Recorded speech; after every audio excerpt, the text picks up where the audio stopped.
चक्षुप्रभृतिर्मुखं च वाचा श्रोत्रेण मनसा जुहोमि इमं यज्ञं विततं विश्वकर्मा देवायं तु सुमनस्यमाना। ओम शांति शांति शांति। मंच पर शोभायमान पूज्य स्वामी जी महाराज,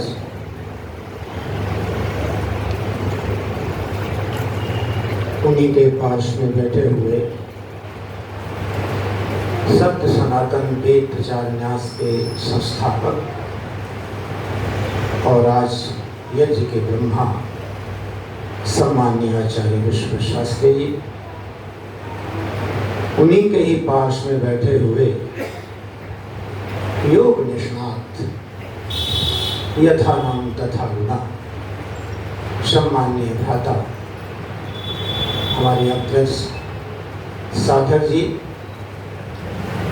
ठीक हमारे दाहिनी ओर बैठे हुए जो आज कार्यक्रम के केंद्र बिंदु हैं। आज समस्त बातें परिता उन्हीं की चारों ओर घूमती हुई होंगी।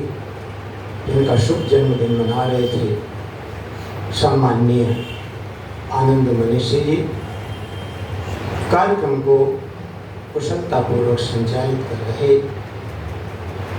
न्यास के बहुत ही सम्मानित पदाधिकारी सहगल साहब, मेरे लिए विशेष रूप से पूजनीय वंदनीय श्रद्धा के योग मातृशक्ति, आर्य समाज राजाजीपुरम के इस विशेष महोत्सव के अवसर पर उनके आमंत्रण पर पधारे हुए सभी हमारे अत्यंत विचारशील आर्य समाज के, इस आर्य समाज के भी और अन्य आर्य समाजों से आए हुए हमारे अत्यंत विचारशील सभी पदाधिकारीगण,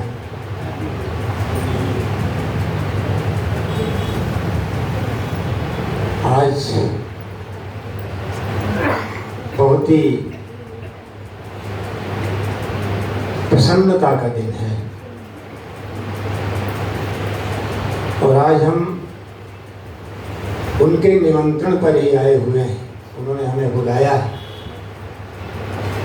इसलिए और भी प्रसन्नता हो रही है। सहगल साहब, वस्तु स्थिति और परंपरा को देख करके उन्होंने 100 वर्ष की बड़ी सुविधाजनक कामना की है।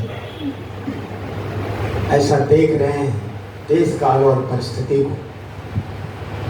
पुरुषों वाव्यज्ञा छंदों के उपनिषद तो 116 वर्ष की कामना करता है और आप तो चौथे सवन में पहुंच गए। 79 बीत गया, 90 आ गया और समझ लीजिए कि 26 वर्ष अभी शेष है। और परमपिता परमात्मा ने चाहा तो हम निश्चित रूप से धीरे धीरे करके उस संध्या तक पहुंच जाएंगे। भूयस सरदा सता प्रार्थना भी इसी तरह की गई है, लेकिन प्रभु ने इसकी पुष्टि के लिए कहा है आयुर्यज्ञेन कल्पता, अपने जीवन को हे मानव यज्ञ से सुसंपन्न तो करो, उसको हो तक प्रोत करो। ये जरा मरी सत्र है, इसमें कहीं कोई विराम नहीं है, कोई अवकाश नहीं है। अगर तुम संध्या को करते हो तो तुम्हारी चाहत बनी रहनी चाहिए, हे प्रभु प्रातः काल आवे और वो कार्य में प्रारंभ करो। प्रातः कालीय क्रियाविधि समाप्त होते ही मन और वाणी में ललक रहनी चाहिए, हे प्रभु संध्या आवे वो कार्य में करूं। और जब तक ये शरीर जीर्ण शीर्ण अक्षम अशक्त ना हो जाए तब तो आप मुक्ति पा सकते हैं, या फिर जिस शरीर के आप स्वामी हैं आप बाहरी हो जाए, मकान खाली कर दें तब आप मुक्त हो सकते हैं। इसके पहले आपको मुक्त होने का कोई औचित्य ही नहीं, कोई प्रश्न नहीं है। लेकिन हाँ, हम कुछ बातों की ओर,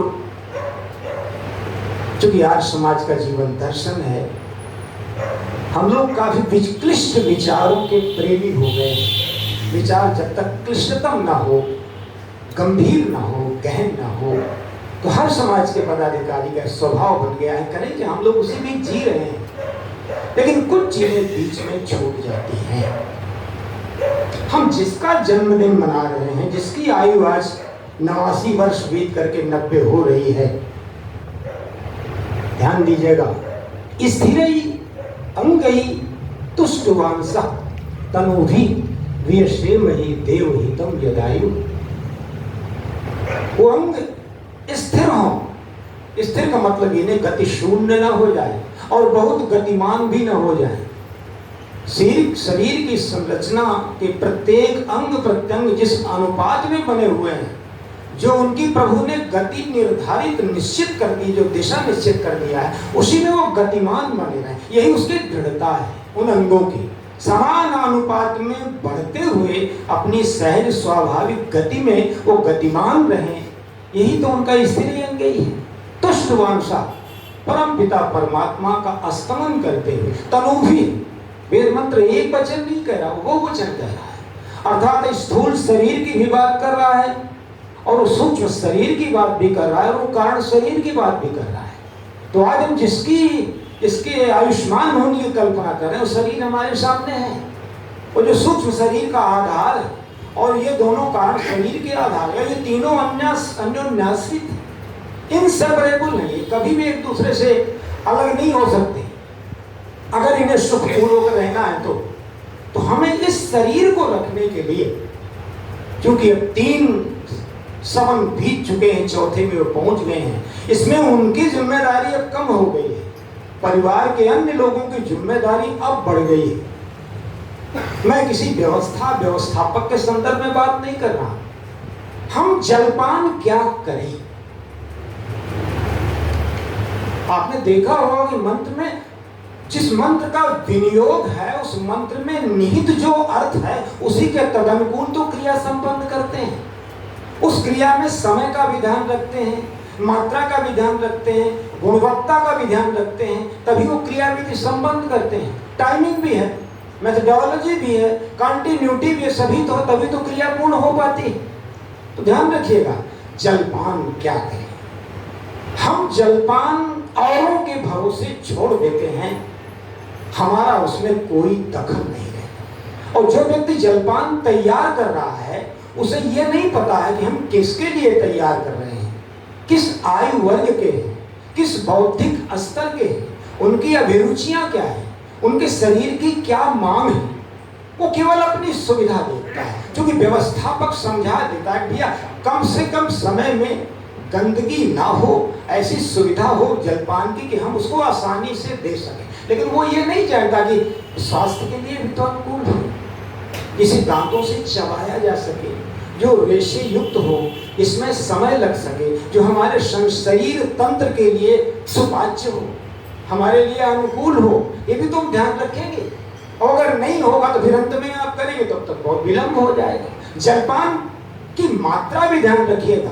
जलपान बहुत ज्यादा भूखे हैं, बड़ी चाहत है, तो जरूरी नहीं कि एक के बाद उसकी आप पुनरावृत्ति कर दें, उसमें चबाने की मात्रा बढ़ा दें, चबाने की क्रिया को आप ध्यान पूर्वक करें। ध्यान पूर्वक सभी काम करते हैं, तभी जाकर के ये यज्ञ पूरा हो पाएगा। इसी क्रम में भोजन में कब करें, कैसे करें, क्या करें, कहाँ करें, कब करें, ये प्रश्नवाचक चिन्हों का ध्यान आपको रखना है। प्रायः भोजन औरों के भरोसे छोड़ देते हैं आप। पहले समय में 2 आदमी लगाए जाते थे कि देखो भाई सामान इधर उधर ना हो, ये अलग बात है, लेकिन सामान में मसाले की क्या मात्रा है, तेल की क्या मात्रा है, क्या गुणवत्ता है, वो ध्यान रखते थे वो लोग। और जब वो ध्यान बन करके आ जाता था तो शरीर के लिए अनुकूल होता था। अब हमारे लिए चुनाव की कोई गुंजाइश ही नहीं रह गई, हम कैसे चुने? तो ध्यान रखना चाहिए, शरीर उत्तम आहार जब तक शरीर के अनुकूल नहीं होगा, इसकी आप उपेक्षा करते रहेंगे तो फिर हम 91, 92, 93 की गिनती, ये हमारे लिए थोड़ा सा दिक्कत में आएगी। वो गिनती फिर हमें पूरी करने में समस्या होगी। इस चीज को ध्यान रखना है, जिसका भी हम जन्मदिन मना रहे हैं। और फिर मनीषी जी, अब आप निश्चिंत होकर के बैठिए, हम प्रभु से प्रार्थना आपके लिए करते हैं और आपके चेहरे पर प्रसन्नता झलकनी चाहिए। आपने तो सुखी लोगों से सदैव मित्रता काटी है, उनसे न कभी ईर्ष्या किया, न कभी आपने द्वेष किया। आपने सदैव दुखी लोगों पर दया और करुणा दोनों बिछा दिए। कहाँ कसर छोड़ी है आपने? अपने अधीनस्थ व्यक्तियों के लिए भी, समाज के लिए भी, जहाँ आप सेवारत थे वहां लोगों के लिए भी। ये तो आपने सदैव ध्यान रखा है। और सदैव विद्वानों को देख करके, आचार्यों को देख करके, विद्वान अतिथियों को देख करके, सन्यासियों को देख करके, वेद विद्या का अध्यापन करने वाले व्यक्तियों को देख करके आपने सदैव अपनी प्रसन्नता व्यक्त की है, अपने अंदर की प्रसन्नता को बाहर अभिव्यक्त कर दिया है। ये तो आपका सदैव से रहा है। और सदैव दुष्ट व्यक्तियों के प्रति आपने ना प्रीति ना वैर, आपने अपनी तटस्थ भावना रखी हुई है। यही तो आपकी मुदिता का, यही तो आपकी प्रसन्नता का, यही तो आपके आयुष्मान होने का एक प्रतिफल है। अब दूर नहीं है मंजिल। अरे अब तो मात्र 25-26 वर्ष बाकी है। अब तो आपको केवल अपना सूक्ष्म शरीर, सांख्य दर्शन के अनुसार आपको 17 शक्तियों को साधना है। बाकी शरीर तो परिवार वाले देखेंगे। अब तो जब बहू बनाएगी भोजन तो सबसे पहले आपसे पूछेगी कि बाबूजी आज आप क्या खाना चाहते हैं। अब अगर बाबूजी हो सकता है कि लीक से दाहिने हट जाएं तो जरूर वो जानती है कि नहीं, ये इनके स्वास्थ्य के अनुकूल नहीं होगा, लेकिन उनकी अभिरुचि को तुष्ट करने के लिए, संतुष्ट करने के लिए उसको न्यून मात्रा में दे करके जो उनके लिए उचित आहार होगी वो प्रस्तुत करेंगे। परिवार के बच्चे पूछ करके जाएंगे और पूछ करके आएंगे, यही खुराक है उनकी। बाबूजी बाजार जा रहे हैं, पूछ तो लीजिए जरा से एक बार किसी वयोवृद्ध आदमी से। और अभी क्या, अभी तो इनकी अवस्था जब 95 पार करेगी और जो शरीर वश में नहीं रह जाएगा तो पता है आपको क्या स्थिति होती है। क्योंकि हम लोग यहाँ प्राय वरिष्ठ नागरिकों की मेजॉरिटी इस सभागार में, हम लोग बहुत संख्या में, नौजवान बच्चे और बच्चियां तो बहुत कम है। इस अवस्था में आ जाने पर तो परिवार में जब कोई अतिथि आता है तो वृद्ध आदमी पता है क्या कहता है, भोजन किए रहता है, संतृप्त रहता है, फिर भी पेट खोल करके दिखाता है, क्या बताएं सब खा लिया है, मेरे लिए कुछ बचा ही नहीं, मैं तो सवेरे से परेशान हूं। अगर समझदार व्यक्ति है, पंडित लक्ष्मी शंकर द्विवेदी मेरे कुलगुरु, वृद्ध माता 95 वर्ष की हो गई, जब मैं जाऊं अरे सत्यकाम तुम भी उन्हीं की तरह चापलूस हो उठ के, मैं सवेरे से मैंने कुछ खाया ही नहीं, बजा 10, उनको सबसे पहले आहार दिया गया है। और लेकिन पंडित जी हंसते हुए खिलते हुए, पत्नी भले ही परेशान हो जाए लेकिन कब क्या क्रिया संपन्न करनी है, और उन्होंने लगभग 99 वर्ष तक उनको पाला पोसा, उनका सम्मान दिया। मैं परमपिता परमात्मा से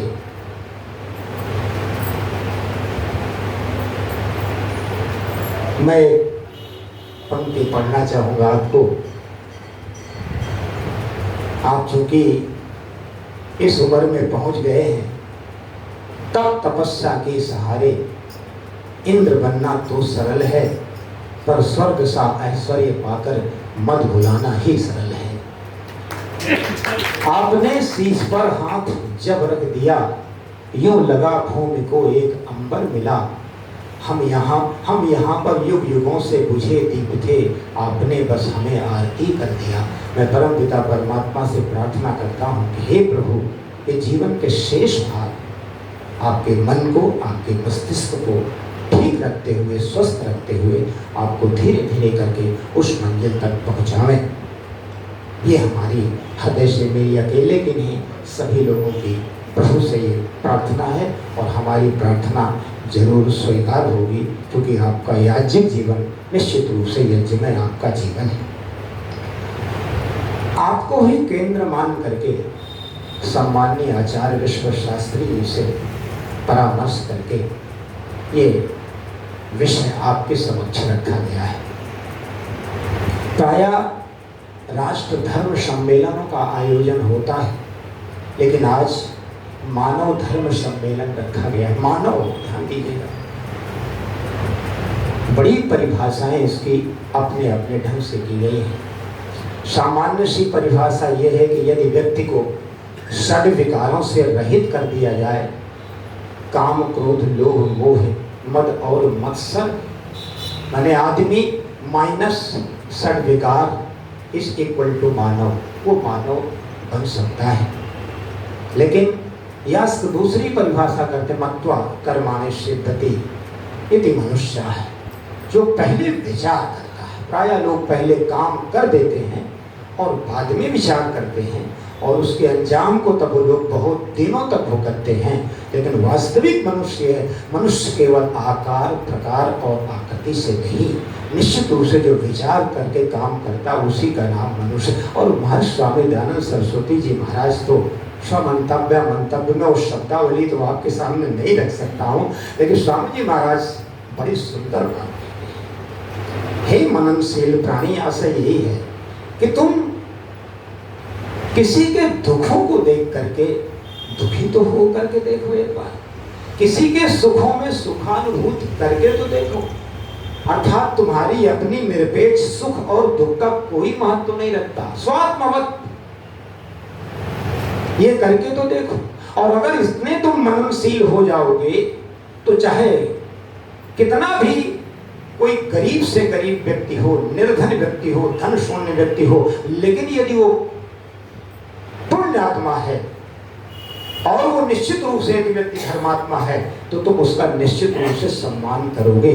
लेकिन अगर कोई व्यक्ति कितना वैभवशाली है, कितना साधन संपन्न है, लेकिन वो व्यक्ति दुर्दांत है, आक्रमणकारी है, आपकी संस्कृति और सभ्यता को नष्ट करने वाला है, तो आपको उससे कतई भयभीत नहीं होना। और इसके लिए अगर आपको प्राण भी दे देने पड़े तो इसमें आपको घबराने की किसी प्रकार की कोई आवश्यकता नहीं है।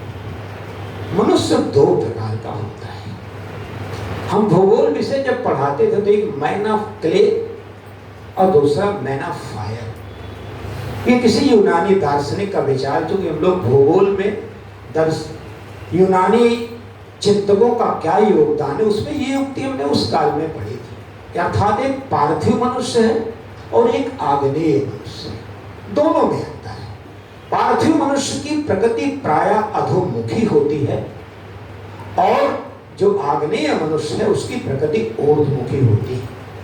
पार्थिव मनुष्य जैसे लौकी की बेल, तरोई की बेल, कद्दू की बेल, जो बेल प्रकृति की जितनी भी सब्जियां हैं देखे होंगे आप, उनका प्रायः विस्तार ऊर्ध्वाधर न हो करके प्रायः क्षैतिजीय होता, चारों ओर फैल जाती है, भूमि छोड़ना नहीं चाहती, भूमि से चिपकी रहती है। इतना ये पार्थिव गुण उनके अंदर होता है कि किसी भी क्षण अलग नहीं होना चाहिए। लेकिन अगर किसी वृक्ष का, किसी पादप का आश्रय पा लेते हैं, सहारा पा लेते हैं, तो यही सारी की सारी लताएं चढ़ करके उसके शीर्ष बिंदु तक पहुंच जाती हैं।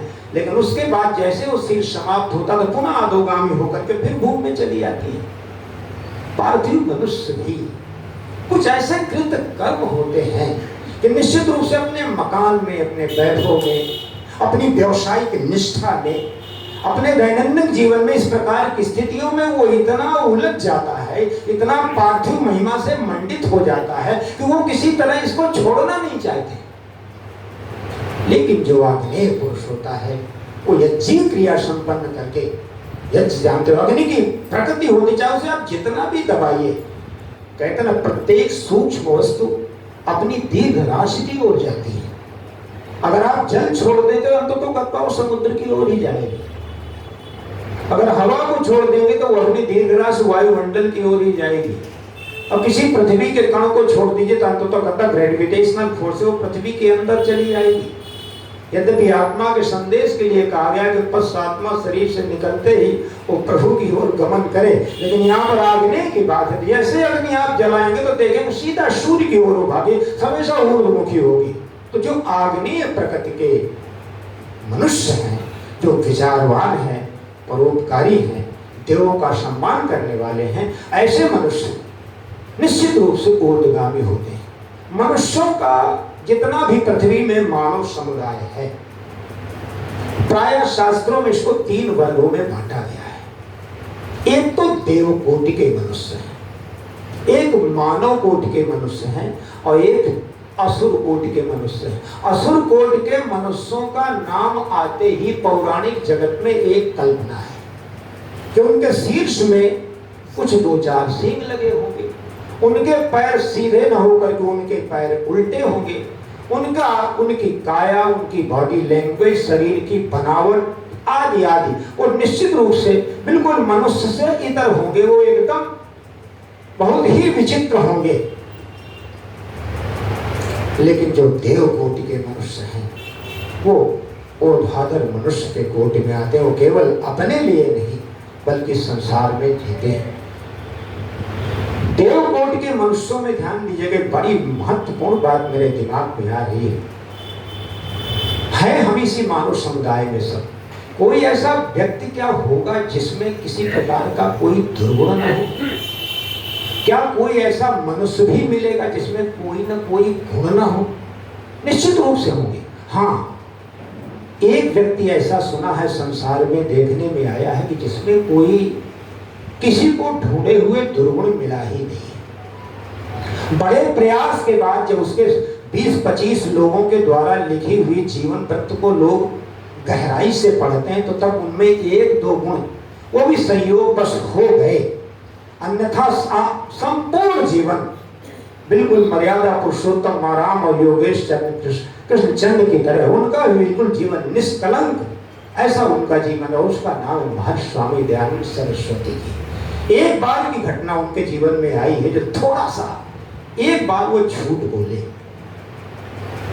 और सुना है कि जब वो घर से भाग करके सिद्धपुर के मेले में मिल गए और मिल जाने के पश्चात उनके पिताजी सामने आए और पिताजी सामने आने के पश्चात पिताजी सबसे पहले उनके कपड़े पकड़े और इतनी तरह खींच दिया कि वस्त्र उनके फट गए। उनका तुम्बा जो हाथ में लिए थे जल कमंडल, उसको पकड़ा और तोड़ दिया। लेकिन जब एक शब्द उन्होंने, हे मातृहंता, तुमने ये विचार नहीं किया कि तुम्हारी माँ का क्या हाल हुआ होगा? उस समय स्वामी दयानंद सरस्वती जी महाराज ठहरे, चुप हो गए, घबरा गए, परेशान हो गए। अरे नहीं पिताजी, ऐसी कोई बात नहीं है, मुझे लोगों ने बहका दिया। यद्यपि आय सुरक्षा थी, उनका पूर्व जन्म का वैराग और परमपिता परमात्मा की कृपा ही लेकर के आई थी। लेकिन उन्होंने कहा कि प्रभु, मुझे पिताजी किसी ने बरगला दिया था, जिसके नाते में मैं चलिए आपके साथ चलने को बिल्कुल तैयार हूँ। वो केवल एक बार कभी किसी ने भांग खाने की लत, ये तो जो एक चीज़ों उनके जीवन में मिलती है, सारी की सारी चीज़ें तथा संपूर्ण जीवन में देवताओं के बारे में आप विधुर रूप से जानते हैं, उनकी संज्ञा के, उनके निर्वचन के बारे में। प्रायः मनुष्य, हम मनुष्य कोटि के लोग सब बैठे हैं, प्रायः जिसमें अच्छाई और बुराई का समानुपात होता है, सुना है उनके धर्मों के अनुसार हमें ये योनि मिलती है। लेकिन हम मनुष्यों को, प्रायः हम मनुष्यों को ऋषियों ने पंचकोशीय प्रवृत्ति के आधार पर 5 कोटियों में विभाजित किया है। इससे आपको बात हमारी समझ में आ जाएगी। प्रायः लोग अन्नमय कोश की प्रवृत्ति के लोग होते हैं। अन्नमय कोश की प्रवृत्ति से अर्थ ये है कि आप जो स्थूल काया, जिसका शुभ जन्मदिन आज हम मना रहे हैं, अन्नमय कोश की प्रवृत्ति होती है। मैं अन्नमय कोश की संरचना के संदर्भ में, उसकी विशेषताओं के संदर्भ में नहीं बता रहा हूं, कृपया मेरी ओर ध्यान आकर्षित करेंगे। अन्नमय कोश की प्रवृत्ति में निवास करने वाले मानव की प्रवृत्ति ये होता, वो पशुवत होता है। वो केवल अपने लिए जीता है, अपना शरीर की स्वच्छता, खाने पीने का ढंग अच्छा बना लेना, जिम चले जाना, कठिन से कठिन व्यायाम करना, शरीर सौष्ठवों की रचना करके उसका प्रदर्शन करना आदि आदि। लेकिन वो केवल अपने लिए, ये पशु प्रवृत्ति कोटि मानी जाती है। गाय के बछड़े को, गाय के सामने जब उसका गाय का बछड़ा गाय के सामने डाला हुआ हरा चारा खाने लगती है, वो बछड़ा उसका, तो खाते हुए बछड़े को गाय पहले एक सींग से मार देती है, बाद में बच्चा समझ करके अपने स्वाभाविक ज्ञान के वशीभूत होकर के बाद में उसको खिला देती है, लेकिन पहले चोट में मार देती है। इस कोश की प्रवृत्ति में रहने वाला मानव प्राय अपना आवास, अपनी शिक्षा, अपनी दीक्षा, अपना गाड़ी, अपना परिवार, पड़ोस, समाज से किसी प्रकार का कोई संबंध नहीं रहता। ये प्रवृत्ति पशुवत है। दूसरी, प्राणमय कोश की प्रवृत्ति, मेरे प्राणों की रक्षा हो जाए, मुझे दूसरों के प्राणों से किसी प्रकार का कोई संबंध नहीं है। आपत्ति काल और संकट काल के बावजूद स्वाभाविक समय भी अगर चिकित्सक बता देता है कि आपका पक्षाघात या आपका लकवा कबूतर के मांस खाने से ठीक हो सकता है, स्वामी रामदेव जी के यहाँ बताएंगे तो वो अष्टांग योग बताएंगे, इसके माध्यम से प्राणायाम की क्रिया बताएंगे, लेकिन आधुनिक चिकित्सक बता देगा कि आपको ये चीजें जो खाने योग्य नहीं है, तो वो व्यक्ति तुरंत घर आएगा और घर आ जाने के पश्चात बहुत विचार नहीं करेगा, धर्म संकट ही मान करके उसकी वो व्यवस्था करेगा और व्यवस्था खा करके अपने प्राणों की रक्षा करने का प्रयत्न करेगा। ये प्रवृत्ति भी पशुवत उचित प्रवृत्ति नहीं है, हमें इस प्रवृत्ति से मुक्त होना चाहिए। तीसरी, मनोमय कोश की प्रवृत्ति, इस कोश की प्रवृत्ति में निवास करने वाला मानव सद्कामनाओं के लिए नहीं, धर्म अर्थ काम मोक्ष वो कामना नहीं, ऐसी कामनाएं जिसकी सत्या आपूर्ति करके अपने क्षणिक जीवन को जीना चाहता है, दूसरों के सामने प्रदर्शित करना चाहता है, अपने वैभव को बढ़ाना चाहता है। पार्थिव कोटि का जो मनुष्य है वो मनोमय, आज ये हो जाए कल वो हो जाए, कल सारा विकसित देश जितना भी डेवलपमेंट कंट्रीज है मनोमय कोश की प्रवृत्ति में जीने के कारण ही विकास तो किया, लेकिन तमाम तरह की विकासजन्य ऐसी समस्याएं स्थानीय पैदा कर दी कि संपूर्ण वैश्विक मानवता उससे आज जूझ रही है। वो मनोमय कोश की प्रवृत्ति वाले में रहने वाले लोगों के कारण ऐसा हुआ है। हमें चाहिए, लेकिन हमें अनिवार्यतम आवश्यकता की जब हमारी पूर्ति हो रही है, जब हमारे लिए संसार इस पृथ्वी में, इस पशुधा में आवश्यकताओं की पूर्ति के लिए साधन सुलभ है, तो क्यों ना तेन त्यक्तेन भुंजीथा की भावना से उसका उपयोग करें। ईश्वर को सर्वव्यापी मानते उसका उपयोग करें त्यागपूर्वक। लेकिन मनोमय कोश की प्रवृत्ति में पूरी तरह निवास करने वाला मानव ऐसा नहीं करता। आप किसी भी संगठन में आप चले जाइए, 10 मिनट लोगों से आप बात करिए। हमारे यहाँ एक नया रेस्टोरेंट खुला, घर घर एक पर्चा डाल आया कि भाई 70 रुपए की टिकिया को मैं 35 रुपए में दे रहा हूँ। उसके यहाँ इतनी लंबी भीड़ लगी तो मैंने लोगों को समझाया कि भाई भुना हुआ आलू औषधि होता है, उबला हुआ आलू भोजन होता है, और तेल में तला हुआ आलू कैंसरस होता है, इसको मत खाओ।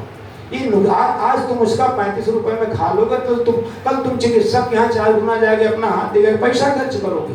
लेकिन ना, वो मनोमय कोश की बस पहुंच गए, थोड़ा सा भी लाभांश देखा नहीं कि वहां पहुंच गए और सारे के सारे लोगों ने वहां लाइन लगाई। लेकिन अब 2 प्रवृत्तियां जो मैं आपके सामने रखने जा रहा हूं, और वो है ज्ञानमय कोश की प्रवृत्ति। विद्वान की संगति, विद्वान की सुनी हुई बात, किसी सदग्रंथ का सहारा, कोई अच्छी सत्संगति, कोई पत्र पत्रिकाएं, सेमिनार, सिम्पोजियम, वर्कशॉप, राष्ट्रीय अंतरराष्ट्रीय संगोष्ठियां, कोई समिट, ऐसे मौकों पे ज्ञानमय कोश की प्रवृत्ति में रहने वाले मनुष्य की पहचान ये है कि दूसरों के हाथ में पत्रिका देख लेता है तो हाथ से छीन लेता है, पूछता नहीं है, इतना इस प्रवृत्ति के वशीभूत होता। मैंने कई लोगों को वो पूछा भी नहीं, देखें जरा इसमें क्या है, फिर वो घंटों पढ़ता है। ज्ञान में कोश की प्रवृत्ति से मेरा तात्पर्य है कि व्यक्ति को हमेशा जिज्ञासु भाव में रखना चाहिए, सीखने के लिए रखना चाहिए, अपने बुजुर्गों से, अपने बड़ों से। बहुत सारे बुजुर्ग ऐसे ऐसे सूत्र हमको दे सकते हैं, लेकिन इस प्रवृत्ति में रहने के लिए आपको सतत स्वाध्याय रत रहना पड़ेगा, संगति करनी पड़ेगी। आज जो व्यक्ति संगति में आए होते तो बहुत सारी चीजें देखने को, सुनने को उनको मिल जाती। और अंत में है आनंदमय कोश की प्रवृत्ति में रहने वाला मानव, जिसका आधार है ज्ञानमय कोश की प्रवृत्ति। वो ज्ञान पूर्वक भद्रम करने भी सुनयाम देवा, जब वो भद्र भावना से अपने कानों से वेद वचनों को सुनता है और अपनी वाणी से वेद वचनों को बोलता है और वही वेद पर चलता है, तो होता परिणाम क्या होता आपको बता दिया। ये चार चीजें पनपती हैं आनंदमय कोश की प्रवृत्ति में निवास करने वाले मानव के चार लक्षण। एक तो उसे ईश्वर के वास्तविक स्वरूप का ज्ञान ही नहीं हो जाता, उसका परसेप्शन अवबोध हो जाता, उसके जीवन का वो अंग बन जाता है। और जब प्रभु के स्वरूप का उसको ज्ञान हो जाता है तो परिणाम क्या होता है, प्रभु के प्रति अगाध और दृढ़ भक्ति जागृत हो जाती है। भक्ति शब्द रहेगा, उस ईश्वर में आप निमग्न हो, ईश्वर मय हो जाते हैं। जो भी क्रिया करते हैं, जो भी कार्य करते हैं, वो ईश्वर मय यानी ईश्वर के आदेश के अनुकूल हो जाते हैं। और जब ये भक्ति, अगाध भक्ति आपके मन में उदय होती है, ध्यान दीजिएगा, ऐसी भक्ति उदय तो आपको सामाजिक कार्य और व्यवहार करने का सहूर आ जाता है, कार्य व्यवहार की सिद्धि हो जाती है, जिसका जीवन में हमारे उद्देश्य है। और ये तीनों चीजें मिला करके आत्मोन्नति व्यक्ति की होती है। सोचता है कहाँ से आया हूँ, कहाँ आया हूँ, आगे मुझे कहीं और आगे भी जाना है, निरंतर ये सोचता रहता है और वो प्रभु की ओर हमेशा लगन लगाए हुए वो उन्मुख हो जाता है। आज आनंद मनीषी जी जैसा उनका प्रभु ने नाम दिया है, आज वो ज्ञान में कोश की प्रवृत्ति को पार करके चौथे शमन की ओर चले गए हैं। वो निश्चित रूप से एक पूर्ण मानवता की और मानव की ओर होने चले हैं। यही मानव का निश्चित रूप से एकमात्र उद्देश्य है। अगला मानव धर्म, मानव धर्म की बात यहाँ पर कही, इसमें मैं चार चीजें आपको सामने रखूंगा। मानव धर्म बड़ा व्यापक, बड़ी कॉम्प्रिहेंसिव टर्मिनोलॉजी है, बहुत व्यापक शब्दावली है। मानव धर्म को यूनाइटेड नेशंस डेवलपमेंट प्रोग्राम एक छोटी सी इकाई है जिसका केंद्रीय कार्यालय न्यूयॉर्क में बनाया गया है। उस इकाई को यह सौंपा गया है कि संपूर्ण वसुधा में जितने देश हैं, विकसित विकासशील अर्ध विकसित व्यवस्थानुसार, उस पर जाने की जरूरत नहीं। आप ऐसा सर्वेक्षण करिए कि हम मानव का एक ऐसा विकास का सूचकांक बनावें, तो सूचकांक में कैटेगरी करने पर देखा जाए दुनिया में किस कैटेगरी में कितने देश आते हैं। और उन्होंने ध्यान दीजिए कि 4 पैरामीटर्स उन्होंने निश्चित किए। यहां पर आपको मानव धर्म की बात याद आएगी। उन्होंने ये तो लिख दिया कि बच्चे के जन्म समय ही उसकी जीवन प्रत्याशा, वहां लॉन्गेविटी ऑफ लाइफ, ये कैसे मापी जाए, ये पहला पैरामीटर वो पहले रख लेते हैं। दूसरा, उस देश विशेष में पंजीकृत शिक्षार्थियों की संख्या क्या है और आगे भविष्य में शिक्षा ग्रहण करने की संभाव्यता क्या है, ये भी रखते हैं। और तीसरी, प्रति व्यक्ति आर्थिक, बड़ा व्यापक शब्दावली है, उस प्रति व्यक्ति आय का उस व्यक्ति के जीवन में स्तर क्या है। एक आध चीजें उन्होंने, इन्हीं चारों चीजों को पैरामीटर बना करके जो इंडेक्स उन्होंने बताया, उस इंडेक्स में पता है आपको भारत का कौन सा स्थान है। 190 देशों को सर्वे हुआ, इसमें भारत को 133वें स्थान पर रखा गया है। हमारे पास चारों वेद हैं, मर्यादा पुरुषोत्तम राम है, योगेश्वर कृष्ण है, स्वामी दयानंद हैं, और इतना वैदिक, व्यापक वैदिक वांग्मय हमारे पास है। लेकिन किया क्या है, उन लोगों ने वो एकाधिकार समझते, वो इकाई ने किसी विचारवान हमारे भारतीय व्यक्ति से, और भारतीय व्यक्ति हैं भी इन स्तरों पर, तो उनको ना तो स्वामी दयानंद का वेद विषयक विचार मालूम है, और ना स्वामी दयानंद सरस्वती का जीवन दर्शन मालूम है, और ना स्वामी दयानंद सरस्वती ने संपूर्ण वैदिक वाङ्मय का साक्षात्कार किया, ना उनका उनको ज्ञान मालूम है। बस वो तो अपने अहम में वही हाल है कि वसर जिस वक्त ताकत के नशे में चूर होता है, और खुदा तो एक तरफ खुद से भी कोसों दूर होता है। ऐसे लोगों से वो लोग संपर्क करके बाहर जाकर हमारे इस पैरामीटर को उन्होंने नहीं समझा।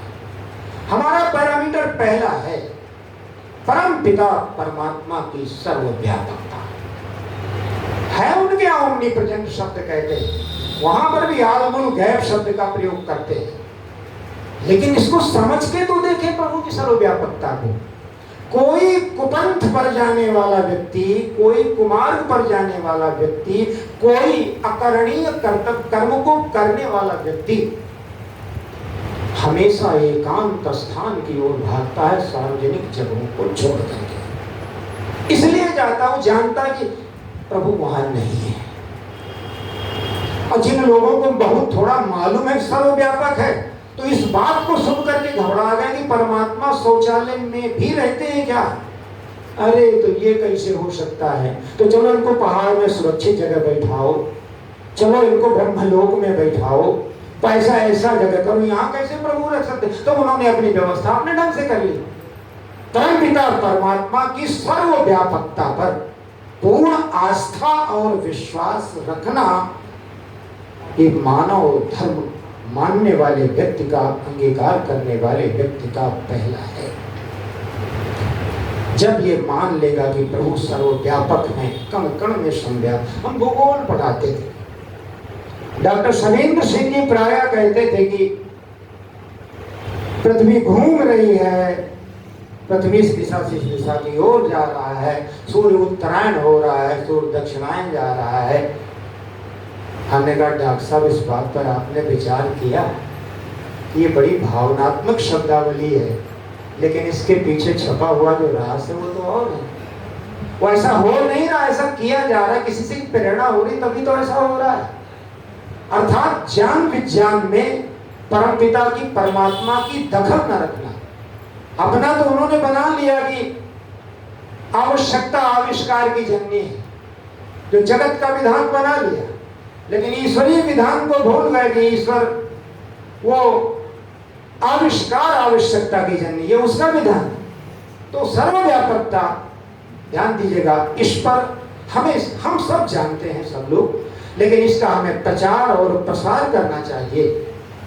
जब इस पर पूर्ण आस्था और विश्वास लोगों को हो जाएगा और अपने विचारों का इसे अंग बना लेंगे, तो देखेंगे आप 99.99% त्रुटियां होना स्वाभाविक बंद हो जाएंगी। अबाध विकास की दर का बढ़ते चले जाना, ये बहुत गंभीर समस्या है। अभी आचार्य जी के साथ आ रहे थे, रोड चौड़ी हो रही है, बहुत प्रसन्न है लोग, लेकिन जहां से मटेरियल आ रहा है वहां की गड्ढे की गहराई आप समझ पा रहे हैं क्या हो रही है?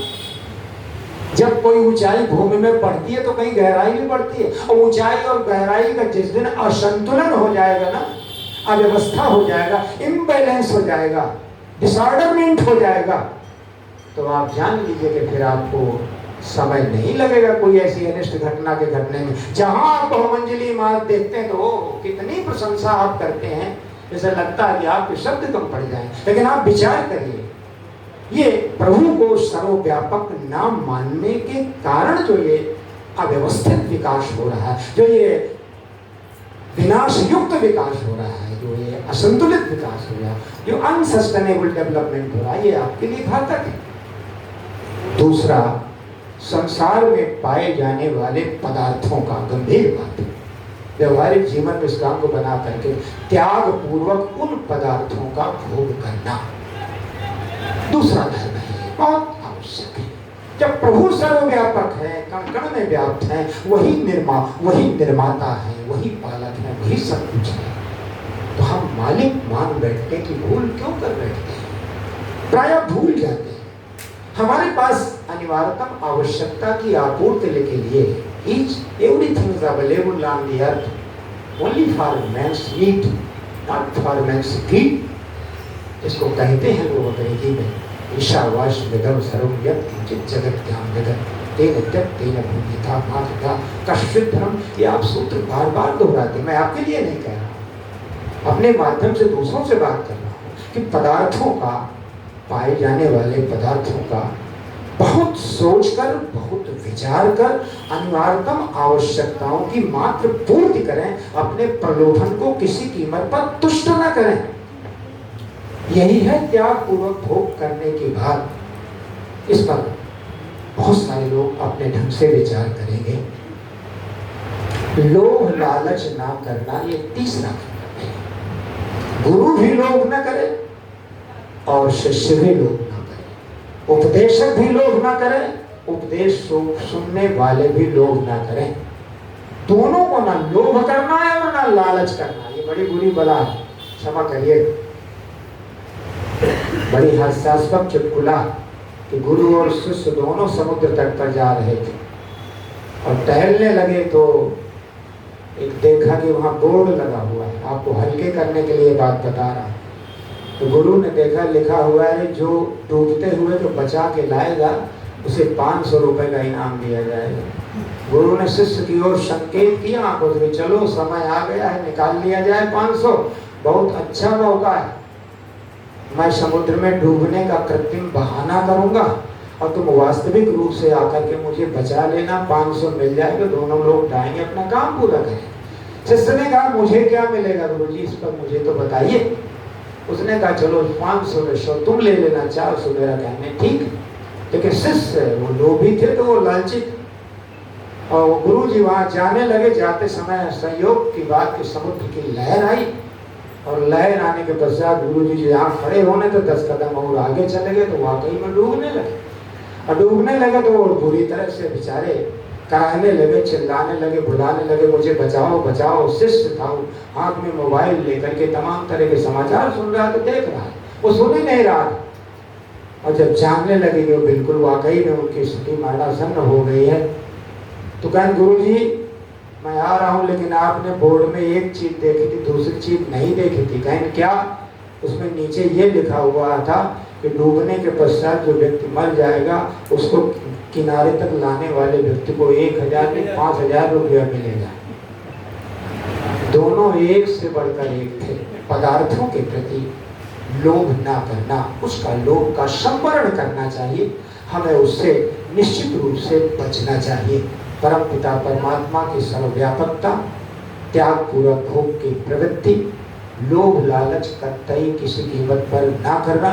और ध्यान रखिएगा, हमें कर्म करते हुए अपने शरीर को क्रियाशील, मन को स्थिर बनाए रखते हुए संपूर्ण जीवन को यापन करना, अपने जीवन को रखना क्रियामय बनाए रखते हुए।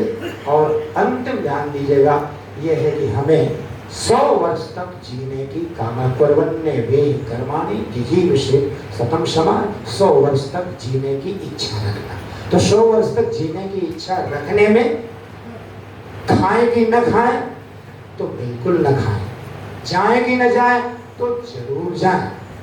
औषधियां एलोपैथी अगर समुद्र में फेंक दी जाए तो जीव जंतु जरूर मर जाएंगे, किंतु मानव जाति बच जाएगी। ध्यान दीजिएगा, चिकित्सक हमेशा कहेगा चाहे जो खाइए पर मेरे यहाँ रेगुलर चले आइए, एलोपैथी को छोड़ दीजिए, योग का सहारा लीजिए, और सहारा मिल जाए तो हो सकता हरिद्वार चले जाइए, स्वामी रामदेव से मिल लीजिए। आपके आहार की भी, आपके विहार की भी, जीवन की शैली की भी अत्यंत शुद्धि कर देंगे। जो भूलें हो गई हैं उससे आप बच जाएंगे। और ध्यान दीजिएगा, अतीत का दुश्चिंतन, भविष्य की आशंका, दोनों से बच करके वर्तमान में जीने की आपकी पूरी इच्छाओं की पूर्ति हो जाएगी। लेकिन बिना योग के, ध्यान दीजिएगा, आप कभी 5:15 बजे उठ जाइए, स्वामी रामदेव को देखिए। मैं प्रचारक नहीं हूँ, पर चूंकि मैं नित्य देखता हूँ, एक सूत्र सुन लीजिए उनका, सामर्थ्य से परे और विवेक के विरुद्ध। वो टर्मिनोलॉजी बोलता व्यक्ति, क्या बताऊं, डायरी लाना भूल गया, ने मेरे पास 100-150 शब्द है। कैसे वर्ड को पॉइंट करता है व्यक्ति को, इतनी व्यापक शब्दावलियां होती कि एक एक शब्द की मैं क्या बताऊं, यक्षी को कैसे कहता है, वो क्या कहता है, 4 शब्दों में ऐसे वो बता देते हैं। लेकिन ये सब बताने के बाद भी ध्यान दीजिएगा, नित्य भस्त्रिका, कपालभाति, बाह्य और अभ्यंतर प्राणायाम, ध्यान दीजिएगा, अनुलोम विलोम के अलावा भ्रामरी और साथ साथ उद्गीत, ये प्राणायाम करते रहिए। लेकिन आखिरी संदेश, चूंकि आज आपने मुझे उपदेशक बनाया हुआ है, इस हैसियत से फिर कह रहा हूं, संसार का कोई काम करिए, मेरा दावा है कि आहार शुद्धि न हुई तो विगतम विश्वकर्मा, इस विश्वकर्मा ने जो मेरा जीवन यज्ञ का विस्तार किया है उसको संकुचित कर देगा। आहार की शुद्धि मूल शुद्धि है, इस पर हमें गौर करना है। इसी के साथ मैं अपनी वाणी को विराम देता हूँ। जो मुझसे बना मानव धर्म सम्मेलन मैंने आपके सामने बात रखी, इसी साथ वाणी को विराम देता हूँ।